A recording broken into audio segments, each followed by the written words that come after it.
No. Come on, where is it? Dave, it's your Idaho Central app here. Any chance you're missing a debit card? Let's get that taken care of for you. With iCCU's card control, you can turn any card off with the tap of your finger. You got it. And back on again. Out, out, out, out. The closest Idaho Central Credit Union branch is in your pocket. It's the fall kickoff sale at Lithia Ford of Boise. We're going all the way so you can score more for your trade-in and trade up to a new Ford truck or SUV today. Visit Lithia Ford of Boise, where Ford begins in Idaho.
It's time for Ball Talk with Sanford and Johnny. From what's happening on the Blue at Boise State to the Mountain West and beyond. The biggest storylines, the best guests, and most outlandish opinions from two dudes who eat, sleep, and breathe college football. All Bronco Nation news broadcasts come from the Western Collective studios. Head down to Western Collective's locations in Garden City or downtown Boise to try some of their delicious beers, including the Horseshoe Golden Ale, the first beer to support an NIL collective. You can also pick up any of Western Collective's beers or vodka seltzers at most major retailers in Idaho. Ball Talk with Sanford and Johnny, featuring former Boise State quarterback and longtime coach Mike Sanford and KTIK 95.3 FM The Ticket's Johnny Mallory on Bronco Nation News. Episode 12 holiday Thanksgiving edition of Ball Talk. John Mallory, Coach Mike Sanford, ready to get you ready for really, Coach, one of the fantastic weekends of the football season, NFL, college. Nobody's working, or a lot of people aren't working. I used to work a lot on Thanksgiving. Actually, you did as well, man. But a lot of people have this weekend off. They're watching a lot of football. It's a lot of fun. I know you got family into town, and let's rock and roll tonight and get everybody ready for another weekend. Well, I'm just going to go straight into it with the Western Collective mic drop, Johnny, if you're okay with that. Yeah. And here's why. First off, man, happy Thanksgiving to my guy, Johnny Ballgame. Man, show your beautiful face here so I can kind of glaze you a little bit for a second. Johnny, dude, thanks for being such a good friend. Thanks for coming and visiting me out here in Denver just a few short months ago, it feels like, even it's probably been about 6 months, 7 months. And I want to say thank you for my mic drop just to our listeners, our viewers, our everybody that has been a part of this journey of Ball Talk for the last really year and a half. And it's been a journey of joy, of fun, of humor, a lot of good laughs.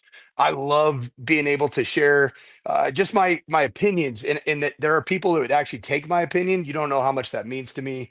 And so this is a time of year, the very end of the football season, whether you're playing for a CFP berth, certainly a Mountain West Conference championship is a week from today, a little bit more than that. It'd be a week from Saturday or a week from Friday.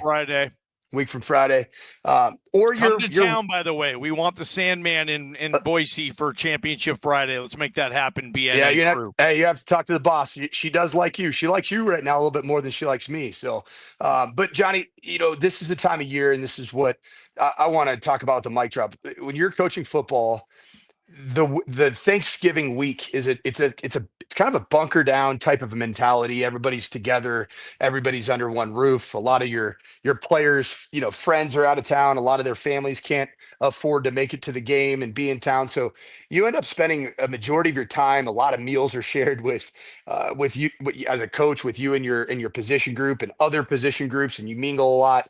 One thing I've always wanted to do is when we have our either a day before Thanksgiving or Thanksgiving Day position meeting, is I like the tradition of the Sanford family, which we do is to go around the room and say what you're thankful for. And so I started out, Johnny, by thanking you for being an awesome partner, thanking BJ Rains and for Bronco Nation News giving me a start in this new space. And I love it. And it's all been because of the opportunity I've been afforded to have airtime and do it with Boise State fans. And I want to continue that. I want to thank Boise State.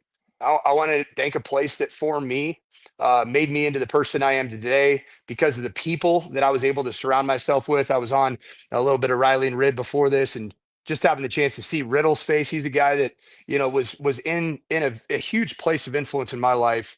I want to thank the Boise State community in Boise, Idaho. I mean, the entire state. It's a great place to live. I always feel like I'm at home when I go back.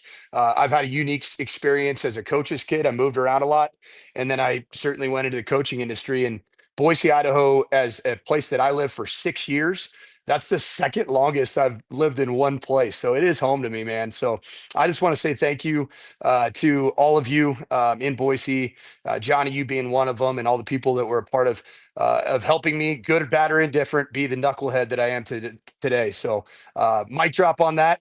And I want to thank the Boise State Bronco football team this year for being extremely relevant Wow. in week 12 of the college football season. Week 12 is in game 12. It's a remarkable thing to be a part of, and it gives an alum a lot of joy to have a chance to watch the games week in, week out. So that's my mic drop. I don't have my microphone. I got kicked out of my studio, Johnny. My parents are in town, so they took over the Johnny Ball Game Memorial guest area. Yeah, I don't have it. So here I am. I got a cardboard box and an iPad and some some AirPods. That's what I'm working with today. So here we are. Tell your parents that they got their work cut out for them in regards to signing that guest book in the standards that have now been set in the Sanford house. So make sure that's done. And that couch, I DoorDashed Taco Bell at like 2 a.m. on that couch, man. Heck yeah. Right here in the basement, man. Total man cave, right? I mean, look at this. Look at this. He's got a man. setup, guys. Sanford has a setup down there at his pad in Colorado. We even got some pop shot, little billiards. You can see back there. We got the famous drawing of the Statue of Liberty called America. And then right now, unfortunately, I got blacked out of my Nuggets game. So Nuggets and Avs are playing right now, and local blackouts will kill you. Oh man, that's hilarious. I love it though. Yeah, I missed that place. We have to catch that, get back up there and catch up, Coach. It was 5 months, I think, June. Yeah. So 5 months ago. Okay, you're close to this. I like your unique position. Boulder, Boise. Travis Hunter, good game last week. Colorado loses. Ashton Jeanty, good game last week. Boise State wins.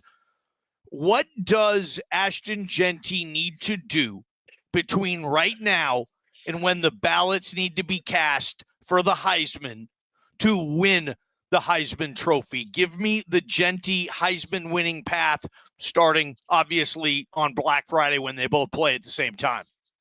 Well, part of it is already been decided. It's how healthy is he, right? I mean, how much there is in the tank to go for, say, 25 to 35 touches in a game, right? That's going to be a big component of it. And I don't know, right? Like, I'm not there. I don't know what he's going through. I know that he works harder than anybody else that I've ever been able to witness from afar in terms of the maintenance of his body, getting ready to be able to perform at the highest of optimal levels. And so that'd be the first thing. I just think that the Oregon State game, while certainly not the Oregon State of, let's say Jacquizz Rodgers variety of that vintage, or Mike Riley, it's still an Oregon State team that has had some early success in the year, got a win over a Big 12 team earlier in the year. I believe it was Texas Tech. Is that right? Or that was Washington State. But beat a Big 10 team soundly in Purdue. And then just most recently had a top 25 win. And so Oregon State, in terms of the prestige of the logo, it does mean something, Johnny. And so doing something big in this game, final game on the blue of the regular season, I think that is going to go a long way. Um, I think the other piece is you're going to be playing in a conference championship, and your number one competitor most likely will not be playing in a conference championship. Now, I think there's going to be a lot more chaos in the Big 12. I think there's going to be chaos in the SEC. I hope there's not much chaos as it relates to my Boise State Broncos. But the one thing that I've seen in this portal and NIL world of college football, man, the only consistency week to week is inconsistency. Yeah, and I think it's just because the rosters are turning over so much. Teams aren't really full teams that have been together all that often. And so Ashton Jeanty just needs to continue what he's doing for 2 more weeks. If his body's up for it, send it, brother. And if the body's not up for it, then he's got to take care of himself first and foremost. He's got to take care of second most important is his availability. For what would remain as potentially more games after the college football or the Mountain West Conference Championship that would await him in the CFP playoffs. So yeah, I mean, I still think he's right there. I do. I think that this past week, with CU losing, frankly, I don't think that's what the Heisman is. It's not a did you win or did you lose race, but it does factor into it that Boise State could finish out the regular season plus the conference championship at 12-1, and he's been the face of that record. Explain this. I feel like I have to deal with this every single day. I think we dealt with this on an episode or two back behind Ball Talk, and you explained that it's not up the middle every single time. Those are actually outside runs. They're stretch plays. They're in the C gap. Are you still there, or are you screaming like a certain portion of the fan base thinking that Dirk Cutter just kind of doesn't know how to get this guy the ball enough on the outside? Yeah, you got to think about it. Stretch run plays. If a team is going to set the edge of the defense outside of the furthest reach block that you have, they're going to get funneled back inside. So there And just that's what aren't many. happens on every play, correct? Basically. I mean, in teams that don't do that, they get they give up 250 to 300 yards rushing against Ashton Jeanty. So you can call true toss crack plays, which I know Dirk knows really well, and he has called it throughout the course of the year. But even then, if you're in a bunch set and you down block with the point man on bunch on that defensive end, you pull the tackle. Say sometimes you end up pulling, either the play side guard or center, depending on how the front lines up. You can box it, which means an outside linebacker, a safety, a nickel, a corner. If they take on that first puller, the tackle, and they play with their outside shoulder into basically the lead shoulder of that puller, that ball's not getting outside. Like, it's just a reality of the play. So there's just not there aren't a ton of plays that you can just guarantee this ball is going to circle the defense. The sweep play is one of them. A reverse is one of them, but that's hard to do with your tailback, right? You don't run a lot of reverses to your running, but you're at home tailback. So yeah, I mean, it is what it is, and I think that defenses have done an admirable job of making sure that they're caging the play in. Think about it like a cage, right? Like what do you have to have on a cage to keep a wild animal inside of its locked up habitat? It's got to have edges, right? It's got to have boundaries, and that's what defenses are doing. They're creating a cage.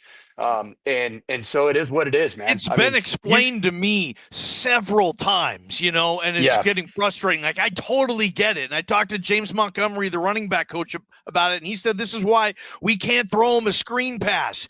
It's not there. They are there every time. They mind their P's and their Q's, and it's not there. We'd love to call screens like Bush did last year or whatever when it was there. And that, I mean, I don't know. You can take their word for it or you can't. But that it feels like that's where it is to me. And on the Heisman, Coach, the fact that Jeanty might get to play an extra game, and I think will play an extra game, I think might eventually give him the push, especially, and the word is in the building this week, that he's feeling really good, like health-wise, like things are feeling better arms, elbows. Like he's working hard at it, and that might be one of those games. So I'm hoping that for the Heisman case. That's great news. That is great news, and I hope that's the case. But my Yeah, but gosh, what? I just have What are you I going to have a hard. say? I mean, there's what's different, about. I mean, it's a shorter week. It's a Friday game, right? Yep. And he touched the ball how many times against Wyoming? And not 19, 21. What was the total carries? It wasn't well over 30 because Wyoming did a pretty dang good job of shortening that game. But Yeah. I totally get where you're going with that. You're saying that's not. How can he be feeling better now? It's a short week. So you're not really buying that. I thought Jeanty looked fresh at the beginning of the game. I mean, I saw like the first couple drives. He looked really fresh, but dude, when you have the accumulation of hits on a body and you have the accumulation of, like I always say, there's a difference between pain and injury, right? And so let's just call whatever ails him pain. I mean, I think the elbow is clearly an injury and he's playing through it and he's been braced. It's safe. It's not like he's going to shorten his football life or it's going to jeopardize his health for the remainder of his 65 years ahead of him. But man, when you got pain and you can feel pretty good on Tuesday, Wednesday, Thursday.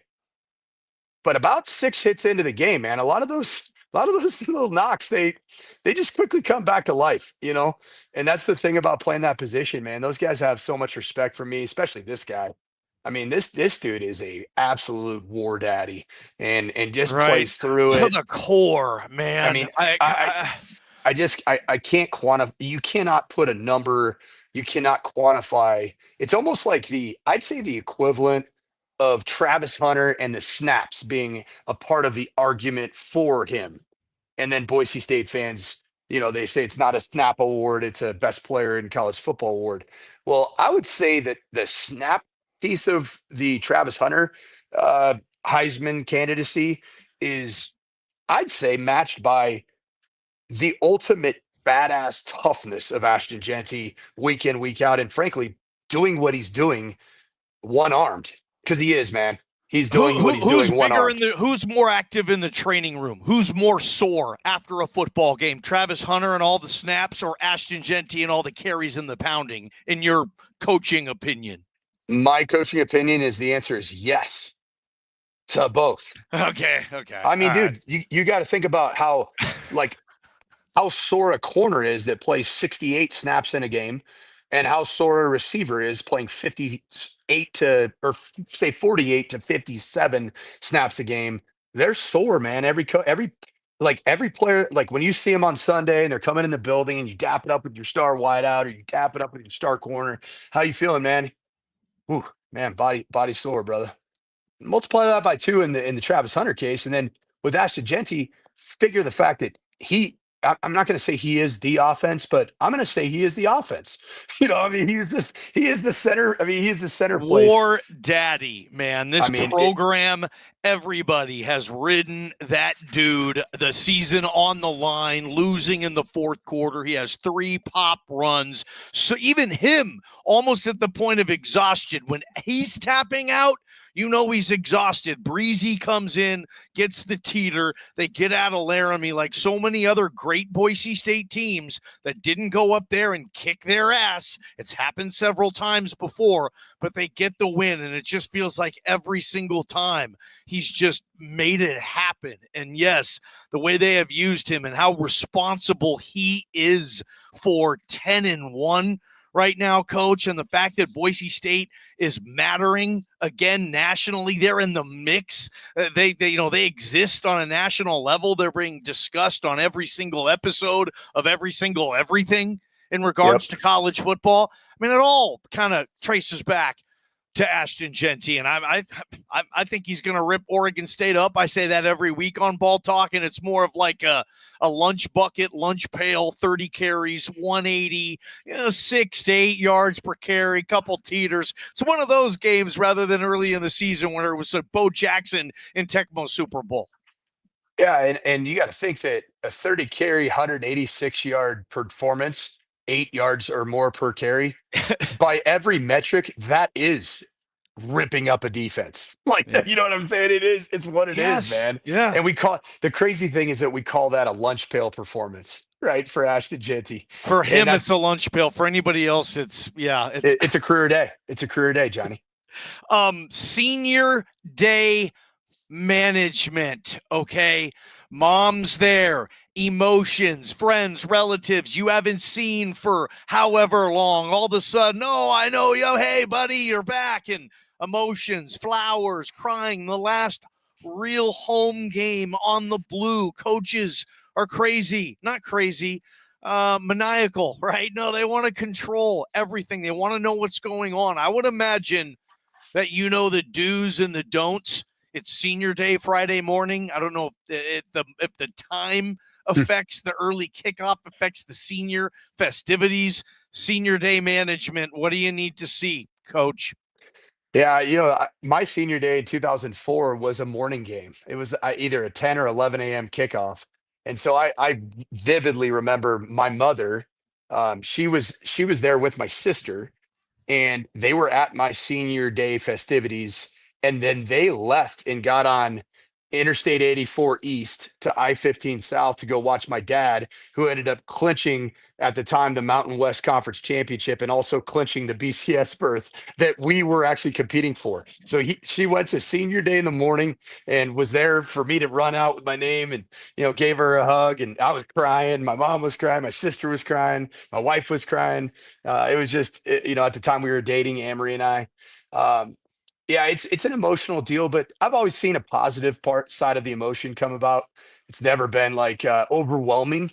It's always been something that I always thought that component with the senior class, or I don't know how they do it anymore with all these, are guys going to go into the portal, or are guys going to enter the NFL? Like, do they get to go out for senior day? Every place is different, so I'm not going to I have no idea how it's going to be at Boise State, but I just think it's one of those that you run out of that tunnel and you see your family. I've always felt as a coach, it gave you just a little extra juice, man. There's a little bit, there's like it brings about this camaraderie, this love that you have for each other. And it's like a wedding, man. Think about how, anybody that's listening right now or watching this, you're at your wedding, you see all your people and you see them in a very significant event. Therefore, there's a state of euphoria. Obviously, insofar as you married the right female or male. But that's what I think senior day run out at home feels like. The one I hate senior days when I'm the visiting team. Gosh, I always hope that I'm not the guy that's drawing that straw. That's a brutal deal because that team, even no matter how good or how bad they are, you just get an extra jolt of togetherness, an extra jolt of like emotion, and it usually plays out positively for the home team. Check this out, and this is pretty sweet, Coach. Logan, I'm in Green Bay right now, Coach, about 5 minutes from Lambeau Field, and you're wearing a Jordan Love jersey, and it's crazy because I would imagine 5 years ago today, right now, you're in the quarterback room at Logan, Utah, Maverick Stadium with Jordan Love, Andrew Peasley, whoever else you had in that room. Henry Colombi. Starting quarterback at Marshall to beat Notre Dame at Notre Dame Stadium. You got a packed room. Cooper Legas. Texas Tech? No, where'd he go? He's at Tulsa. Okay, Tulsa. But remember, he's the one who started the LA Bowl for Utah State. It was his first ever game action. It was like 3 years ago. He goes out there. It was after I was gone. It was Blake Anderson's first year. And he ends up getting MVP of the game and throws like 5 teeters in the game. I'm like, we had a pretty awesome quarterback room. Yeah, I mean, but so like 5 years ago, and I know the relationship like between a position coach and his players. It's like a parent, it's guidance, like they're under your everything pretty much constantly. Those are your guys. That's your room. And then I've heard coaches say when they leave, like when they go to the NFL, it feels like your oldest child is grown up and going off to college. And you're like, gosh, I hope I equip them. I hope they know how to read that coverage. No, what are they going to call that in the NFL? We called it this. Is it going to confuse him on language? And you're thinking about all this stuff. Like, did I let him go? Did I let him go at the right time? Did I teach him all he needs? Here you are 5 years later. You're wearing his jersey. He is a star quarterback, been paid, extended in one of the cathedrals of football on this planet, and you're wearing his jersey right now, Jordan Love. I mean, that's got to be one of those kind of pinch yourself moments being a dude you coached right now. Talking about Thanksgiving, figured we'd kind of go in that direction for a sec, Coach. That's a really cool deal you got there, man. Yeah, and the thing that was so unique about that quarterback room, and I've told you this before on Ball Talk, but we don't always have this exact same viewers, but that position room was so close to myself and my family because after I was a head football coach and you're in charge of 120 guys at Western Kentucky, it's hard to get those real intimate, deep relationships because frankly, there's just not enough of you to go around with 120 human beings. And so you end up getting close as a head coach to the guys that are in trouble a bunch. I mean, that's the reality. Like my favorite guys are the guys that are arrested on a Saturday night after a ball game, but because it's the only guys that you get to know. But after I got done and I was fired at Western Kentucky, the one thing that dawned on me, the very first position meeting that I had at Utah State was like, and I told them, I was like, guys, I missed the hell out of this right here. I missed the hell out of just being with a group of 5, 6, 7 guys and getting to know your ins, your outs, being there when it's good, when it's bad, when it's ugly. It's family. It truly is a family. And so as a result of that 1 year at Utah State ended up being the year that I think myself and my wife and kids invested in a room of players so deeply. And go back to Thanksgiving, they would come over. I would say that quarterback room came over to our house in Logan, Utah. I don't know, probably 20 times in 1 year. And usually have your obligatory 1 or 2 visits. And that it's, you just do it because the head coach told you. We would just have them over all the time. And so for Thanksgiving, the real MVP in my household on Thanksgiving is my wife. Johnny, she's an incredible hostess. She's the best. She just rolls out the red carpet. Dude, she cooked for like 7 quarterbacks for our family. She had her family was there. And then she also invited all the quarterbacks' families that were in town for the football game. So we ended up having like 25, 35 humans that my wife just lit it up like an Italian grandma and just got it done, dude. So this is kind of a cool picture, man. You might have seen it, but just you can see that relationship. That's at Lambeau. Just to kind of have that interaction. My boys and their cheese heads on the sideline before a game last year. Is that Griffin or Gunn wearing the cheese? So let me guess, Griff? No. Here they are right there. That's Griffin and Gunner right there. Oh, they both got cheese heads on. Yeah, man. And then look at that's so that's Gunner. Gunner's Griffin's getting the handshake from Jay Love right there. Yeah. So yeah. That's sweet, man. That's really cool. Absolutely what you're thankful for. Boise State on Ball Talk, they're minus 19. Big spread. They have not been smoking teams at all, Coach. They've been squeaking games out. They've been avoiding catastrophes in some of these games. 19-point favorite, over under a total of 57.5. How do you see this game going on Friday? I think the eye test of Boise State the last few weeks, and I tweeted it out, and I believe it, is that I said it on Ball Talk about a month ago, Johnny, that don't get too caught up as a fan, or as a football alum, or as a media member in the market there in Boise, by the eye, what it looks like, what it smells like, what it tastes like. You just got to survive in advance, and that's what Boise State's been doing. Now, I do think it's not necessarily about like the national narrative surrounding, oh, you squeaked by 2-9 Wyoming by 4 points. Or, hey, you beat Nevada, who ended up, losing the majority of the end of their season games. 10 games. Yeah. To me, it is truly survive advance. My deal is less about the narrative surrounding Boise State and more about the concern level I have in these final 2 games, because I do believe, man, it catches up to you when it catches up to you. And so Oregon State is a more talented team than a majority of what you've played over the last 5 weeks. Okay. They're more talented. Okay. Now Better roster than they've been disjointed at different spots of the season. You're catching them off a confidence building win over Washington State. I'd say my normal optimism level would be lower if this wasn't senior day on the blue for Boise State. So I do believe that Boise State's going to put a complete one together, and they're going to beat Oregon State by 3 or more touchdowns. That's what they will cover. I think Boise State plays with that emotion of a senior day. Even just breaking down a senior day to you, Johnny, it kind of was like a good reminder to me. Like, this is going to be a very unified, very tightly connected, emotional team that's going to play their absolute tails off. And they've been playing incredibly hard. It's never been a matter of are they playing hard.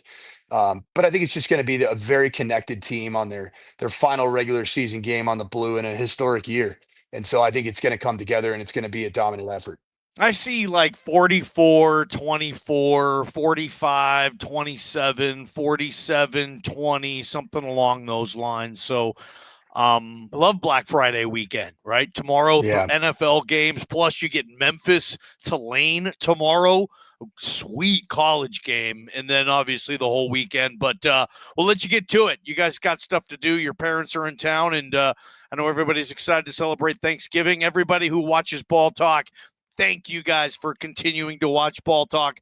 We are truly thankful for you guys. So we'll be back ready to rock and roll, hopefully throughout a long CFP run for Boise State fans who want to keep watching this show, Coach. Yeah, and I heard you give out your Thanksgiving wishes and what you're thankful for. Didn't hear anything about you being thankful for me. I mean, for your guy, you know. Very thankful. I love our partnership. Love doing Ball Talk with you, BJ. Like when he approached me with this project, he had me at Sandman. Anyway, all right. I'm kidding, man. Happy Thanksgiving, you Hey, guys. love you, brother. Love you too, man. Thanks for watching Ball Talk, guys. Happy